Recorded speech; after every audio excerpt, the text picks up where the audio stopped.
우리가 지금 계속해서 창세기를 살펴가고 있습니다. 그렇죠? 창세기를 살펴가면서 우리가 확실히 느끼는 건 무엇이냐면 하나님께서 이 야곱의 집안을 통해서 구원이 어떤 의미인지를 우리로 좀 집중해서 살펴볼 수 있는 은혜를 주시는 것 같아요. 그래서 구원이 어떤 의미냐?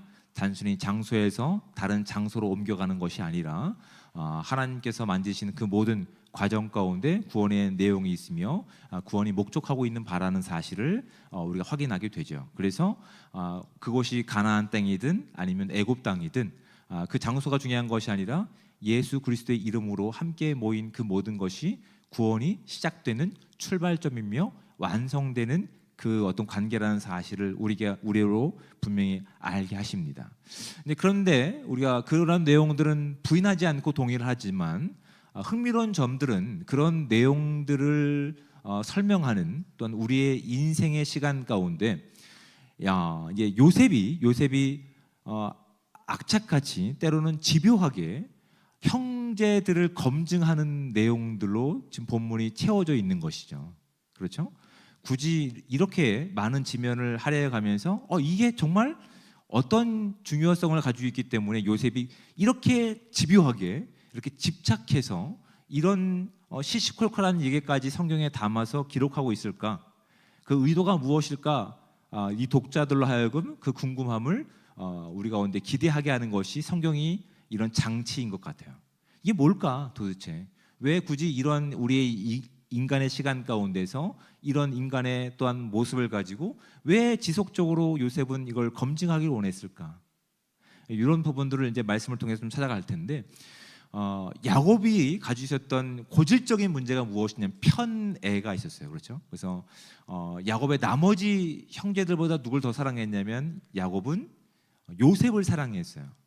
그래서 그 요셉에게 특별히 그 편애의 상징인 색동 옷을 지어 입혔던 기억이 있죠. 근데 그것이 너무나 나머지 형제들 가운데서 질투가 되었고 분노가 되었고 또한 분열의 처음이 시작점이 되었기 때문에 어떻게 하면 이 편애를 우리가 돌려볼 수 있을까? 우리에게 그 사랑을 다시 쟁취하고 있을 수 있을까라고 해서 어떻게 그들이 했냐면 결국 요셉을 이렇게 죽이기로 작정했던 내용이 있죠. 근데 죽지는 않고 노예로 팔아버리면서 그 옷을 벗겨버리고 찢어버렸던 그들의 과거가 있습니다. 그렇죠? 그 과거가 있다고요. 그 과거를 알았던 요셉은 하나님의 그 은혜의 시간 가운데 무엇을 점검하려고 하냐면 과거에는 내가 그 편애의 중심에 있었지만 이제는 그 편애의 중심에 누가 있냐면 나의 직접 혈육인 이제 누가 있어요 지금? 당신의 동생인 베냐민이 있는 거예요. 그래서 내가 당했던 그 형제들의 질투와 또한 그런 악의적인 그런 모습들이 공격적인 모습들이 여전히 남아있지는 않을까라고 하는 조바심이 아마 요셉에게 있었는지도 모르겠어요. 그래서 요셉들은 형제들이 여전히 그 모습을 감추고 있다가 어떤 때가 되면 폭발할 것에 대한 염려와 두려움이 있었던 것 같아요. 그래서 자신에게 주어졌던 어떤 관심을 어떤 이 베냐민이 가지고 있는 그런 무게를 줄여주기 위해서 형제들에게 이렇게 지속적으로 이제 장치를 만들어가는 거예요. 그래서 자신에게 있었던 편애의 상징인 색동옷은 벗겨지고 찢겨졌지만 이제 그 원망의 대상이 될 수 있는 본인이 가장 소중하게 여겼던 은잔을 베냐민 자루에 넣어서 형제들이 그 베냐민에게 집중하게 만드는 것이죠. 그래서 그 집중했을 때 여전히 베냐민을 미워하고 여전히 아버지의 편애의 상징으로 보고 있다고 한다면 형제들은 어떻게 할까요? 나 몰라? 마치 요셉을 버렸던 것처럼 베냐민도 충분히 버릴 수 있기 때문에 요셉은 마지막까지 형제들에게 이 시험을 했던 것 같아요. 그래서 형제들이 어떤 선택을 할 것이냐, 그 편애의 상징이 담겨 있는, 그래서 어떤 그들에게 이 베냐민이 이 사랑의 주체를 받았을 때, 어떤 시선의 집중을 받았을 때 형제들을 어떻게 처신할지에 대해서 아마 바라보려고 했던 모습들이 남아져 있는 것 같아요. 근데 이게 표면적인 내용인데 정말 그런 것 때문에 요셉이 그런 이야기를 성경이 기록을 했을까? 아니면 그들의 어떤 그 마음까지도 아셨던 하나님께서 그들의 장치와 그들의 선택을 통해서 뭔가 더 드러내려고 하는 의도가 있을까? 이것이 성경이 우리 가운데 보기를 원하는 모습은 아닐까라고 하는 궁금증들 없으셨죠? 네, 네, 괜찮습니다. 있기를 축복합니다. 있어야 정말 성경이 우리 가운데 무엇을 구속에 가지고 있는 의미가 무엇인지, 구원이 가지고 있는 의미가 무엇인지를 알게 하시는 목적이 있지 않을까 싶습니다. 그런 관점을 가지고 제가 여러분과 함께 성경에서 초점을 두고 있는 부분이 무엇일까를 생각해 봤을 때 지금 우리가 창세기를 다루고 있어요.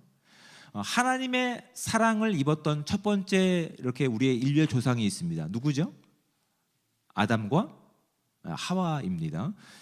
하나님께서는 그 창조된 피조물인 아담과 하와와 함께하는 것을 너무나 기뻐하셨어요. 성경의 표현을 보면 하나님이 창조하신 에덴 동산에서 하나님이 어떻게 하셨냐면 아담과 하와 어깨 동무하며 다니셨다는 표현이 있어요. 그만큼 가깝게. 근데 여러분 사실은 죄를 우리가 상속받은 존재들로서는 불가능한 일입니다. 그 거룩하신 하나님과 어깨 동무하고 있다니 상상이 안 되시죠? 상상이 안 되니까 한나의 제가 아주 가벼운 예를 드리면 하나님의 영광, 그 빛이라고 하는 것을 우리가 가장 쉽게 표현할 때 하나님은 태양과 같은 존재라고 제가 이렇게 설명할 때 좀 이해를 돕고자 많이 설명을 합니다. 태양이 여러분께 도움이 됩니까? 해가 됩니까? 해가 되나? 네. 아무튼 해가 도움이 되죠. 해가 도움이 되는 게 분명한데 그 도움이 되는 걸 분명히 알지만 그 도움이 되는 해를 여러분 가까이 할 수 있을까요? 과학적인 상식으로 그렇게 되면 어떻게 될까요? 먼지도 안 남죠. 그렇죠. 하나님은 이것보다 더 완벽하시고 거룩하신 분이세요. 우리가 그 거룩함에 우리의 모습을 가지고 다가가게 되면 우리는 즉각적으로 심판을 받을 수밖에 없다고요. 그런데 하나님께서 처음에 창조하셨을 때 우리를 거룩하게 흠없이 하나님의 형상을 가지고 창조하셨기 때문에 하나님께서 피조물인 인간들과 어깨 동무하며 그렇게 친밀하고 가깝게 사랑을 나눈 모습으로 에덴 동산에서 설명하고 있는 거예요. 그런데 누가 하나님의 그 관계를 깼을까요? 뱀이 유혹을 던진 거죠. 그 약속을 깬 주체는 아담과 하와가 깬 겁니다. 그렇게 하나님과 함께할 수 있고 교제할 수 있고 사랑을 나눌 수 있는 존재였는데 사탄의 이 꾀임에 빠져서 어떻게 합니까? 우리가 하나님과 상관없이 우리 스스로 우리가 충분히 사랑할 수 있습니다. 하나님과 같은 능력을 소유할 수 있습니다라고 작정을 한 거예요. 그래서 어떻게 된 겁니까? 사랑이 변질되게 됩니다. 생명이 저주로 바뀌게 된다고요. 그렇죠? 이것이 창세기를 통해서 우리 가운데 보여주고 있는 분명한 메시지인데 결국 그 죄의 결과 어떻게 되는지 아십니까? 아담과 하와는 하나님은 우리와 함께 하시고 우리에게 얼굴을 들이미시는데 창세기에 보면 그들은 하나님의 얼굴빛을 피해서 숨었다라고 되어 있어요. 그것이 하나님 없이 우리가 살아보겠다고 하는 인류가 가지고 있었던 죄의 결과들 가운데 나타났던 첫 번째 현상인 거예요.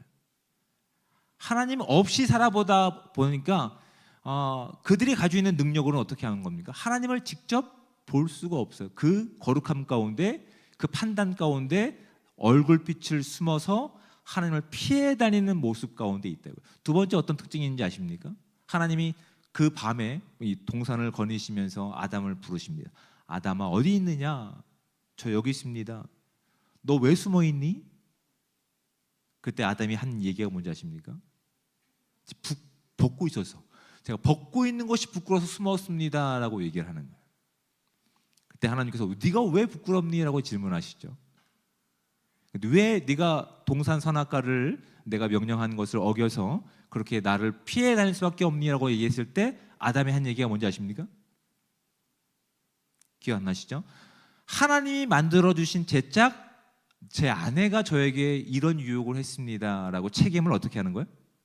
회피하고 있어요. 책임을 회피하는 일을 서슴지 않고 하고 있는 거예요. 하나님은 그 대화를 통해서 무엇을 원하고 계셨습니까? 하나님, 저 하나님 없으면 안 됩니다를 듣기를 원하셨어요. 하나님과 이 멀어진 인생 가운데 저는 숨어 다닐 수밖에 없습니다. 제가 부끄럽습니다. 제 존재가 너무나 미약하고 나약합니다. 그러니 하나님, 저에게 다시 기회를 주십시오. 이런 이야기를 아마 기대하셨던 것 같아요. 근데 죄가 만들어낸 결과 가운데 하나님 낯을 피하고 하나님께서 주셨던 그 사랑하는 아내에게 그 모든 책임을 전가하고 결국 어떻게 합니까? 뱀과도 원수가 되게 하고 땅도 악한 것들을 토해내서 땀 흘려 애쓰지 않으면 이 땅의 소산물을 먹지 못하는 정말 서로가 원수되는 결과를 죄의 결과 가운데서 인류의 첫 조상인 아담과 하와가 겪게 되는 거라고요. 하나님과 어떻게 하십니까? 불쌍히 여기셔서 벗고 있는 것이 불쌍하니까 어떻게 합니까? 가죽으로 옷을 지어 입히시는 내용입니다. 다 알고 계시죠? 네, 다 알고 계신 내용들입니다. 결국은 그 사람을 보호하기 위해서, 내가 사랑하는 이를 보호하기 위해서 어떻게 하는 겁니까? 누군가를 희생할 수밖에 없는 존재로 타락한 것이 창세기 앞에 나와 있는 인류의 출발과 인류의 타락함에 대한 결과로 나타나고 있다고요. 그렇죠? 근데 하나님께서는 그 인류의 타락함 가운데 그냥 방치하지 않으셨어요. 다시 그들을 사랑하셔서 하나님의 자녀와 하나님과 계속 사랑을 나누는 존재로 선택하기를 기뻐하시는 거예요. 그래서 인류 가운데 처음 만드신, 등장시키신 존재가 아브라함인 거예요. 믿음의 조상이라고요.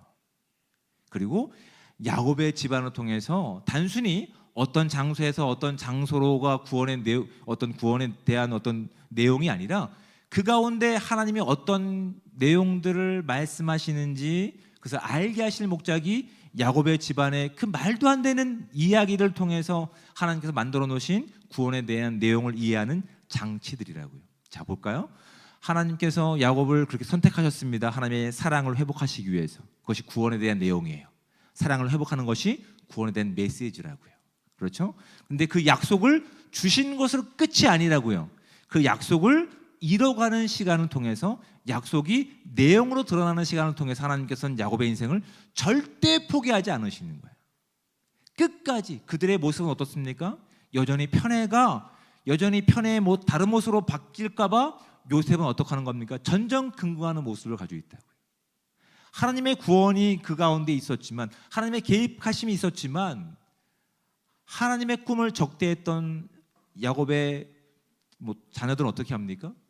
그 꿈이 담겨있는 색동 옷을 벗기고 그 꿈이 성취되는 것을 방해하고 있었던 내용들로 이어지는 거 알고 계세요? 하나님은 그들 가운데 개입하셔서 그렇게 멸망받고 그렇게 서로를 질타하고 또한 그들 가운데서 잘못된 것을 가지고 서로 원수가 되고 또한 그들로 인해서 온 세상이 저주받을 것에 대해서, 아니 그런 인생으로 끝날 것이 아니라 내가 선택한 너희를 통해서 내 구원이, 내 사랑이 어떤 의미인지를 내가 스스로 증명해놨다는 의지가 야곱의 집안 가운데 있는 거라고요. 그래서 그들이 가지고 있었던 사랑의 왜곡적인 모습, 편애가 상징되고 있는 그 색동옷이 벗겨졌을 때 우리는 이런 걱정을 하는 거죠. 하나님의 꿈이 끝났나? 근데 하나님께서는 그 벗겨진 꿈 가운데서도 하나님의 사랑과 구원의 내용을 계속 이어가시는 거예요. 그 색동옷은 어떤 것을 의미합니까? 적대감을 의미합니다. 하나님의 꿈을 무시하는 것을 이야기합니다. 하나님 없이 우리가 스스로 사랑을 만들 수 있다고 하는 것이 창세기 처음 이야기부터 계속 이어져가는 내용으로 우리 가운데 주어지고 있다고요. 그리고 그것이 들통났을 때 어떻게 합니까? 형제들은 내가 그렇게 하기로 원하지 않았더냐라고 하면서 창세기 42장 22절과 43장 9절이라든지 이 모든 것들을 어떻게 합니까? 다른 누구에게 전가시키고 있다고요. 여러분, 창세기의 처음 내용과 야곱의 지금 집안 내용이 묘한 연결성을 가지고 있다는 것을 여러분 알고 계십니까? 그런 내용들이 들통나자 그 야곱의 이야기 가운데 어떤 이야기가 드러나는지 아십니까? 유다의 이야기가 드러납니다. 이런 일이 있을 때 유다는 어떻게 합니까? 못 있겠다. 이것을 떠나야 되겠다라고 하나님으로부터, 하나님의 약속으로부터 떠나려고 했던 시도를 누가 보입니까? 유다가 보였었다고요. 근데 하나님께서는 다시 그 유다의 그 삶을, 유다의 어떤 선택을 바꾸셔서 다시 하나님이 세우시고 완성해 가실 사랑과 구원의 내용 가운데 억지로 끼워 마시는 내용이 지금 야곱 집안의 이 모든 이야기 가운데 담겨 있는 하나님의 구원사, 하나님의 사랑의 내용 가운데, 그 사랑의 관계 가운데 확인되는 내용으로 우리가 확인될 수 있다고요. 이렇게 결론이 내면 어떻게 됩니까? 하나님이 우리 가운데 주신 기쁨의 소식은 뭘까요? 하나님 나라 백성이 되는 것. 물론 그 결과로 우리가 하나님 나라를 소유받은 것. 하지만 그 하나님 나라를 살아가는 우리의 내용 가운데 발견하시는 것이 무엇입니까? 하나님이 우리와 함께하고 계시는구나입니다. 그 발견하는 게 뭡니까? 옆에 있는 사람을 보면 어떨 때는 내 감정에 따라서 참 마음에 들고 인정이 될 수 있지만, 마치 유다처럼 하나님이 우리 안에 그 구원의 내용과 사랑의 내용과 하나님 나라의 백성으로서의 내용을 확인시키시고 훈련시키시는데, 이런 부분이 마음에 들지 않아서 나는 떠나련다, 이런 결정을 우리가 할 수 있음을 야곱의 집안을 통해서 확인시키시면서 우리는 여전히 어떤 모습을 가지고 있는 거예요? 여전히 우리의 바뀌지 않는 모습을 가지고 하나님의 꿈, 하나님의 기쁨의 소식들, 복음들 나한테는 해당이 되지 않아, 우리에겐 해당되지 않는 것 같아 라고 끝까지 포기하려고 하는 우리의 모습 가운데 하나님께서는 이런 야곱의 집안의 장치들을 통해서 하나님의 변함없는 사랑이 어떤 것인지를 보게 하시는 거라고요. 요셉도 아직 그것을 보지 못했어요. 그래서 형들이 어떻게 돌변할지 알지 못했을 때 자신의 어떤 그런 편애의 결과로 받았던 그 아픔들을 베냐민이 어떻게 겪게 되는지를 확인하기 위해서 은잔을 거기에 숨기고 그것을 발견한 형제들이 베냐민을 어떻게 처리할지에 대해서 지켜보고 있는 거라고요. 근데 하나님께서는 그 모든 그들의 불신과 편애의 결과와 그런 내용들 가운데서 다시 하나님이 어떤 분이신지를 우리로 알게 하시는 그 시간을 통해서 결국 확인받게 하고 있는 것이 있어요. 요셉도 결국 어떻게 되냐면 형제들 가운데 그 많은 시간 하나님의 개입하심과 하나님의 역사하심 가운데 그들이 변했다는 모습을 가지고 그가 눈물을 흘릴 수밖에 없는 거예요. 하나님이 함께 하신 시간이었구나. 그것이 오늘 본문 가운데 16절 말씀을 볼까요? 16절 말씀 이렇게 되어 있습니다. 유다가 말하되 우리가 내 주께 무슨 말을 하오리이까? 무슨 설명을 하오리이까? 우리가 어떻게 우리의 정직함을 나타내니이까? 하나님이 종들의 죄악을 찾아내셨으니 라고 고백을 합니다. 그 20년이 넘는 시간 가운데 요셉은 어떤 마음이 들었을까요? 하나님의 꿈을 가지고 있었지만 하나님의 꿈을 어떻게 이뤄드릴지 보다는 여전히 원망과 또한 여전히 그 앙금이 있었던 것 같아요. 결국은 끝까지 형제들이 변하지 않는 모습을 확인해보고 점검해 보려고 하는 모습들이 요셉 가운데 있었다고요. 그렇죠?